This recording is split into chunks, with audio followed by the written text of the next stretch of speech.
बिस्मिल्लाहिर्रहमानिर्रहीम। अस्सलाम वालेकुम नाज़रीन, मैं अहमद फ़वाद हूँ और आप मेरा यूट्यूब चैनल देख रहे हैं। नाज़रीन, बड़ी खबर और ब्रेकिंग न्यूज़ के साथ आज की व्लॉग में आप खिदमत में हाजिर हुआ हूँ। 3 खबरें आपके साथ मैंने शेयर करनी है।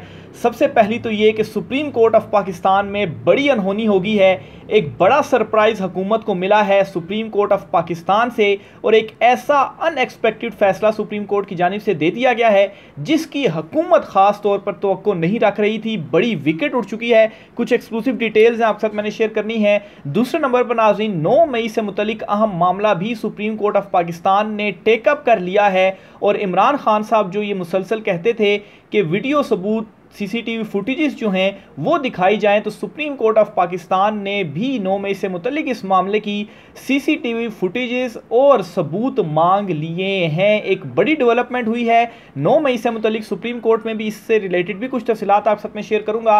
और आखिर में नाज़रीन, इस्लामाबाद हाई कोर्ट से भी एक इंपॉर्टेंट अपडेट है। 190 मिलियन पाउंड केस पे इमरान खान साहब की दरखास्त को इस्लामाबाद हाई कोर्ट ने एक्सेप्ट कर लिया है और इस दरखास्त को एक्सेप्ट करने के बाद इमरान खान साहब की ज़मानत और इस मुकदमे के कालादम होने की तरफ अब जो मामलात हैं वो बढ़ चुके हैं। इससे रिलेटेड भी कुछ तफसीलात हैं, वो भी आज की व्लॉग में आपके साथ में शेयर करूंगा। सबसे पहले तो नाज़रीन, आपकी जो बड़ी ब्रेकिंग न्यूज़ है, सुप्रीम कोर्ट ऑफ पाकिस्तान से मुस्लिम लीग नून की एक बड़ी विकेट गिर चुकी है और एक अनएक्सपेक्टेड सा फैसला है जो कि सुप्रीम कोर्ट की तरफ से सामने आया है, क्योंकि ये एक्सपेक्ट नहीं किया जा रहा था कि जस्टिस नईम अख्तर अफगान और जस्टिस अमीनुद्दीन खान, जिन 2 जजेस ने मखसूस नशिस्तों में फैसला लिखा, इख्तलाफी नोट दिया था और फिर 2 नशिस्तें दोबारा गिनती का जो हुक्म था उसे कालादम करते हुए दोनों नशिस्तें नून लीग को दी थी। ऐसा ही एक मुकदमा इन दोनों जजेस की जानिब से सुना गया है और इसमें जी नून लीगी उम्मीदवार की NA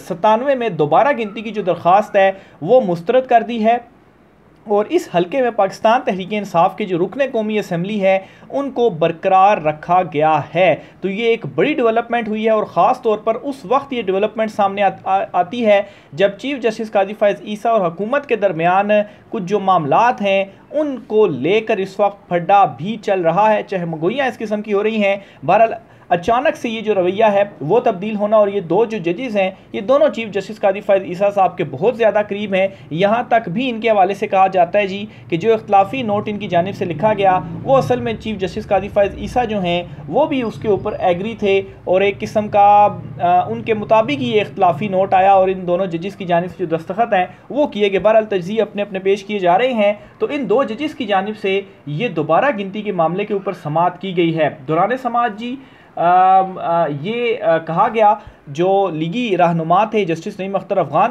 की जानिब से कि आप जो है वो रिकॉर्ड दिखाएं कि आपने दोबारा गिनती की जो दरख्वास्त है वो किस तारीख़ को दी, क्योंकि जो हमारे पास डिटेल्स हैं उसके मुताबिक आपने जो दरख्वास्त दी है दोबारा गिनती की वो मुकर्रर मुद्दत में नहीं दी। यानी कि वही बात जो मुसलसल में अपने वीलॉग के थ्रू भी आपके सामने रखता रहा हूँ, पॉइंट उठाता रहा हूँ कि जो दोबारा गिनती की दरख्वास्त होती है वो एक टाइम पीरियड होता है, उस टाइम पीरियड के अंदर दी जा सकती है। अगर वो टाइम पीरियड एक्सीड कर जाए फिर उसके बाद इलेक्शन ट्रिब्यूनल में मामला जाना होता है। तो इस केस में भी इसी तरह से हुआ है कि टाइम एक्सीड कर गया था और दोबारा गिनती नहीं हो सकती थी, फिर भी इलेक्शन कमीशन ने दोबारा गिनती जो है वो करवाई। तो बहरहाल जी इसके ऊपर जस्टिस नईम अख्तर अफगान की जानिब से मज़ीद ये कहा गया कि रिकॉर्ड से साबित करें कि रिटर्निंग ऑफिसर को दोबारा गिनती की दरख्वास्त बर वक्त दी गई। आप सुप्रीम कोर्ट के हालिया फैसले पर इंसार कर रहे हैं। सुप्रीम कोर्ट के फैसले में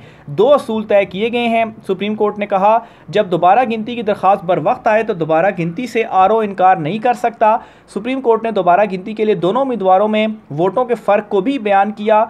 रिकॉर्ड से कहीं भी साबित नहीं हो रहा कि दोबारा गिनती की दरख्वास्त 9 फरवरी को आ गई थी। आप जिस कागज़ पर इंसार कर रहे हैं इस पर जो है वो तारीख़ नहीं लिखी गई। क्या रिटर्निंग ऑफिसर ने किसी भी फोरम पर तस्लीम किया कि दोबारा गिनती की दरख्वास्त आई थी? इस पर जो हसन रज़ा पाशा हैं जो कि वकील हैं मुस्लिम लीग नून के उम्मीदवार के इस केस में, उन्होंने कहा कि रिटर्निंग ऑफिसर झूठ भी तो बोल सकता है। यानी कि ये इस चीज़ के ऊपर रिलाई कर रहे हैं कि वो झूठ भी तो बोल सकता है। भाई रिकॉर्ड लेके आए, आप ने दोबारा गिनती की दरख्वास्त दी भी है कि नहीं दी, क्योंकि इनके वाले से ये भी कहा जा रहा है जी कि इन्होंने दोबारा गिनती की दरख्वास्त दी नहीं और सीधा इलेक्शन कमीशन ऑफ पाकिस्तान के पास आ गए। तो बहरहाल जी इसमें जो DG लॉ थे वो भी आज सुप्रीम कोर्ट में पेश हुए और उनसे भी ये पूछा गया कि आपके रिकॉर्ड के मुताबिक जो दरख्वास्त थी वो कब दी गई। तो उसमें कहा गया कि हमारे रिकॉर्ड के मुताबिक 9 फरवरी को दोबारा गिनती की दरख्वास्त नहीं दी गई। तो ये बड़ा बयान था जी जो रिकॉर्ड लाया गया और फिर इसके बाद ये जो दरख्वास्त है इसे खारिज कर दिया गया, इस अपील को खारिज कर दिया गया और पाकिस्तान तहरीक-ए-इंसाफ के जो उम्मीदवार हैं ये नशिस्त उन्हीं के पास ही रहेगी। फिर दूसरी बड़ी जो खबर है जी सुप्रीम कोर्ट ऑफ पाकिस्तान से, वो 9 मई के मुतल्लिक एक अहम तरीन मुकदमा था जिना हाउस में हमले से मुतल्लिक। इस केस की समाअत के ऊपर सब नज़रें भी थी सुप्रीम कोर्ट ऑफ पाकिस्तान की तरफ कि सुप्रीम कोर्ट इसका फ़ैसला क्या देती है। और जस्टिस मंसूर अली शाह और जस्टिस अतर मिनल्ला ये दोनों जजेस इस केस की समाअत कर रहे थे। और मैं ये भी वाज़ेह करता चलूँ कि एक मरतबा पहले भी 9 मई के कुछ मुल्ज़िमान को ज़मानत दी गई थी, जब वो रिहा हुए तो उन्हें फिर एक और केस के अंदर दोबारा से गिरफ़्तार कर लिया गया। यानी कि एक किस्म का उसमें ये पैगाम था कि जब तक हम नहीं चाहेंगे ये गिरफ़्तार ही रहेंगे। तो इस तनाजुर में भी इस मुकदमे को बड़ी इंपॉर्टेंस दी जा रही थी कि अगर यहाँ से ज़मानत मिल जाती है और फिर जस्टिस मंसूर अली शाह साहब जिस तरह से आजकल वो कह भी रहे हैं कि सुप्रीम कोर्ट के फ़ैसले के ऊपर हम जो इम्प्लीमेंट है वो होगा ही होगा, इस माफ़ कीजिएगा, इस मामले के ऊपर दूसरी तरफ से किस तरह का जो रिएक्शन है वो आता है। बहरहाल आज की समाअत में चूँकि पहली समाअत थी, एक तो नोटिस हुए हैं पंजाब हुकूमत को, लेकिन सबसे इम्पॉर्टेंट चीज़ ये है कि इस मुकदमे में CCTV जो फुटेज है वो भी तलब की गई है और जो सबूत हैं वो भी मांगे गए हैं। पहले तो आप मुकदमे की तफसीलात सुनें कि इसमें जो प्रोसिक्यूशन है वो इल्ज़ाम क्या लगा रही है और फिर जस्टिस अतर मिनल्ला साहब ने जो वीडियो सबूत मांगे हैं। इमरान खान साहब भी यही बात करें कि CCTV जो फुटेज है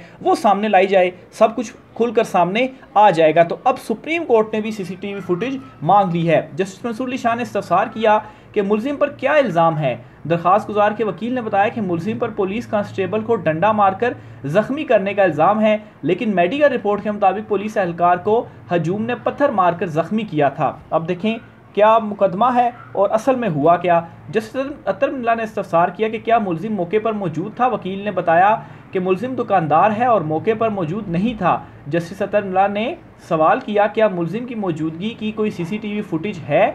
जस्टिस मंसूर अली शाह ने पूछा कि मुलजिम की मौजूदगी के क्या शवाहिद पेश किए गए हैं। मुलजिम के वकील ने बताया कि कोई CCTV पेश नहीं की गई और ना शवाहिद इस हवाले से कोई हमें दिखाए गए हैं। तो इस पर जी पंजाब हुकूमत की तरफ से तो कोई था ही नहीं जो उनको रिप्रेजेंट कर रहा हो। तो आज अदालत ने क्या किया है कि पंजाब हुकूमत को नोटिस जारी कर दिए हैं कि ये जो तमाम रिकॉर्ड है इस केस का वो अदालत के सामने पेश किया जाए और केस की जो समाअत है वो गैर मुइना मुद्दत के लिए मुलतवी कर दी गई है। यानी कि ये अब छुट्टियों के बाद, चूँकि 8-9 सितंबर को छुट्टियाँ ख़त्म हो जाएंगी, तो छुट्टियों के बाद दोबारा ये केस जो है वो समाअत के लिए मुकर्रर किए जाने के इम्कान हैं। लेकिन ये बड़ी डेवलपमेंट हुई है। बज़ाहिर इस तरह से लग रहा है कि ये कोई ज़्यादा बड़ी डेवलपमेंट नहीं है क्योंकि आज कोई हुक्म नहीं आ सका। लेकिन आप ये देखें CCTV फुटेज मंगवा लेना और फिर उसके बाद जो है वो इल्ज़ामात जो लगाए गए वो कुछ और हैं और मेडिकल रिपोर्ट्स जो है वो कुछ और कह रही हैं और पंजाब हुकूमत इस केस में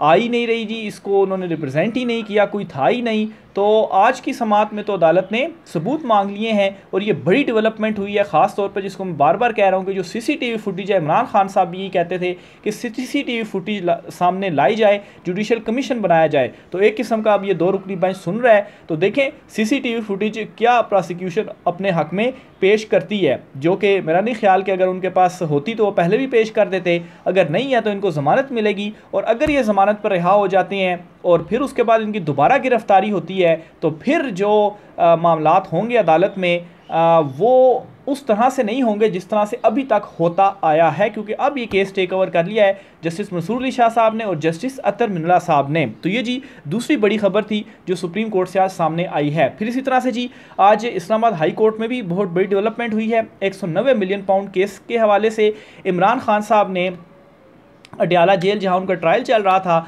उधर अदालत में एक दरख्वास्त दी थी कि जो मीटिंग हुई थी एक नैब की, उसमें ये डिसाइड किया गया था कि ये जो 190 मिलियन पाउंड का केस है अलकादिर वाला, इसको बंद कर दिया जाना चाहिए। इस मीटिंग के जो मिनट्स हैं वो मंगवाने का कहा गया था, लेकिन अदालत ने यह दरख्वास्त मुस्तरद कर दी थी। क्यों? अब देखें, इमरान खान अगर ये मंगवा रहे थे रिकॉर्ड, तो अगर बंद कर दिया गया था तो फिर दोबारा किस बुनियाद के ऊपर ये खोला गया? तो इमरान खान साहब ने इस फैसले के अगेंस्ट इस्लामाबाद हाई कोर्ट से रुजू किया था। इस्लामाबाद हाई कोर्ट ने आज ये हुक्म दे दिया है कि जो रिकॉर्ड है वो फ्राहम किया जाए, और अदालत को भी फ्राहम कर दिया गया और वकील को भी इमरान खान साहब के रिकॉर्ड फ्राहम कर दिया गया है। ये बहुत बड़ा एक इमरान खान के पास जो है वो रिकॉर्ड है जो कि अपने हक में वो अदालत के सामने रख सकते हैं। ना सिर्फ ये, बल्कि 190 मिलियन पाउंड केस का हतमी फैसला सुनाने से रोका गया था, वो अब इजाज़त कर दी गई है कि वो सुना सकते हैं। तो केस आलमोस्ट एंड हो चुका हुआ है, और इसमें अगर इमरान खान साहब रिकॉर्ड सारा पेश करते हैं अदालत में, और फिर उसके बाद अगर ये फैसला सुनाया जाता है जिसमें यही इस वक्त कहा जा रहा है जी, जो बज़ाहिर चीज़ें लग रही हैं कि इमरान खान के अगेंस्ट शायद ये फैसला आ जाए, लेकिन आगे हाई कोर्ट में जब आएगा चीज़ें मज़ीद खुलेंगी तो ये जो मुकदमा है वो भी इमरान खान के अगेंस्ट उड़ जाएगा। लेकिन बहरहाल इंपॉर्टेंट चीज़ ये है कि इस मुकदमे का भी ट्रायल आलमोस्ट कंक्लूड हो चुका है। तो मेन चीज़ ये है, क्योंकि अगर नए शुरू से अगर कहीं बीच में ट्रायल हो तो फिर उसको काफ़ी ज़्यादा दिन लग जाते हैं। जो तोशा खाना 2 है जी, जिसमें इमरान खान साहब की गिरफ्तारी डाली गई थी, इस गिरफ्तारी को इमरान खान साहब ने इस्लामाबाद हाई कोर्ट में चैलेंज किया हुआ था। इसे गैर मौसर करार दे दिया गया दरख्वास्त को, और इसकी जो रीज़न है वो ये है कि क्योंकि अब तो इमरान खान साहब जुडिशल हो चुके हैं, तो अदालत ने कहा कि अब आपके पास ज़मानत का एक वो रेमेडी मौजूद है, तो ये अब दरख्वास्त गैर मौसर हो चुकी है। यानी कि देखें, जब इमरान खान साहब को गिरफ़्तार किया गया, 37 दिन गिरफ़्तार रखा गया, तब ये दरख्वास्त इस्लामाबाद हाई कोर्ट में थी, तो वहाँ पर समाअत ही नहीं हुई। तो ऐसे टाइम के ऊपर समाअत हुई जब इमरान खान साहब जुडिशल हो गए, तो फिर जाहिर सी बात है गैर जो दरख्वास्त है उसमें गैर मौसर ही होना है, इसको पहले सुना जाता और डिसाइड किया जाता। बहरहाल अब इमरान खान साहब के लिए इसमें ज़मानत का भी रास्ता खुल गया है। इमरान खान साहब उसी एक केस में ही गिरफ़्तार हैं, ज़मानत की दरख्वास्त दायर कर सकते हैं, और साथ ही साथ इस केस को भी अब चैलेंज किया जा सकता है, क्योंकि रेफरेंस जो है वो भी दायर हो चुका है। और एक ही केस में मुख्तलिफ रेफरेंसेस दायर नहीं हो सकते, एक ही रेफरेंस दायर हो सकता है। ये नहीं हो सकता कि 20 तोहफे लिए तो 20 रेफरेंस और 20 अलहदा सज़ाएँ, वो एक ही सारा केस होगा जो कि चलाया जाएगा। तो ये जी इस्लामाबाद हाई कोर्ट से इमरान खान साहब की एक इस्तदा भी मंजूर हुई है, और एक बड़ा रिलीफ जो है वो भी इमरान खान साहब को मिला है। तो ये नाज़रीन कुछ अहम तरीन तफसीलात थी, और इसके अलावा जी 1-2 डिटेल्स और भी हैं, वो भी आपके सामने रखता हूँ। इलेक्शन ट्रिब्यूनल से एक बड़ा फ़ैसला आया है, क्योंकि पंजाब और इस्लामाबाद के जो ट्रिब्यूनल्स हैं यही अभी काम नहीं कर रहे, इन्हीं को काम करने से रोका गया, लेकिन बलूचिस्तान में जो ट्रिब्यूनल कायम किया गया था वो ट्रिब्यूनल काम कर रहा है। और इलेक्शन ट्रिब्यूनल ने वज़ीर दाखिला बलूचिस्तान मीर ज़ियाउल्लाह लांगू को डी नोटिफाई करने का हुक्म दे दिया है। तो ये एक बड़ी डेवलपमेंट है जी इलेक्शन ट्रिब्यूनल से, जो कि सामने आई है। उस तरह से रिपोर्ट नहीं हो रही, क्योंकि दीगर बहुत सारी खबरें हैं। ट्रिब्यूनल की जानिब से PB 36 कलात में 7 पोलिंग स्टेशन पर दोबारा पोलिंग कराने का जो हुक्म है वो जारी किया गया है। तफसीलात आपके साथ शेयर करता हूँ जी खबर की। इलेक्शन ट्रिब्यूनल ने वज़ीर दाखिला बलूचिस्तान मीर ज़ियाउल्लाह लांगू को डी नोटिफाई करने का हुक्म दे दिया है। इलेक्शन ट्रिब्यूनल की जानिब से PB 36 कलात में 7 पोलिंग स्टेशन पर दोबारा गिनती कराने का हुक्म भी दिया गया है। रवां माह फरवरी में JUI के सेक्रेटरी जनरल मौलाना अब्दुल गफूर हैदरी ने कहा था कि बलूचिस्तान की सतह पर हमें हराया गया, शायद 2018 में भी ऐसा नहीं हुआ। क्वेटा में प्रेस कॉन्फ्रेंस से खिताब करते हुए मौलाना अब्दुल गफूर हैदरी ने कहा था कि मौलाना फजल रहमान ने मरकज़ी आमला का जो इजलास है वो 14 फरवरी को तलब किया है। उन्होंने कहा कि कलात में जो इलाका है जी वहाँ पर 7 पोलिंग स्टेशन में पोलिंग ही नहीं हुई। मौलाना अब्दुल गफूर हैदरी ने यह भी कहा था कि PB 36 कलात से सईद लांगू की जीत को हार में तब्दील किया गया। कलात के इलाके जोहान में दोबारा पोलिंग का मुतालबा करते हैं। इस मौके पर जो मीर सईद लांगू ने मुतालबा किया था जी कि कलात के इलाके जोहान के 7 पोलिंग स्टेशन में री पोलिंग करवाई जाए। और बहरहाल जी उसके बाद जो मामला है वो इलेक्शन ट्रिब्यूनल के पास गया और ये फ़ैसला आज सुनाया गया। मीर सईद लांगू ने यह भी कहा था कि एक बार फॉर्म 47 जारी होने के बाद दोबारा फॉर्म 47 जारी होना गैर कानूनी है, यानी कि इस हल्के में 2 मरतबा जो फॉर्म 47 है वो शायद जारी किया गया, इसलिए वो ये जो बात है वो कर रहे हैं। बहरहाल जी एक बड़ा फ़ैसला है जो कि बलूचिस्तान के इलेक्शन ट्रिब्यूनल से आया है। जो पंजाब और इस्लामाबाद के ट्रिब्यूनल्स हैं फ़िलहाल तो उधर काम रुका हुआ है, इसी वीक में मंडे वाले दिन पंजाब के जो 8 ट्रिब्यूनल्स थे उनका केस मुकर्रर था, लेकिन वो अचानक से डीलिस्ट हो गया जस्टिस जमाल खान मंदोखेल की अदम दस्तयाबी के बायस से। बहरहाल उसके बाद दोबारा अभी तक तो मुकर्रर नहीं हुआ, लेकिन ये इम्कान है जी कि छुट्टियों के बाद, यानी कि 8 तक छुट्टियाँ हैं गालिबन सुप्रीम कोर्ट की, तो उसके बाद ये जो केस है वो समाअत के लिए मुकर्रर होगा। तो ये नाज़रीन आज कुछ आम तरीन तफसीलात थी। राय का इज़हार कीजिएगा। आज की व्लॉग से इतना ही, इजाज़त दीजिए, अल्लाह हाफ़िज़।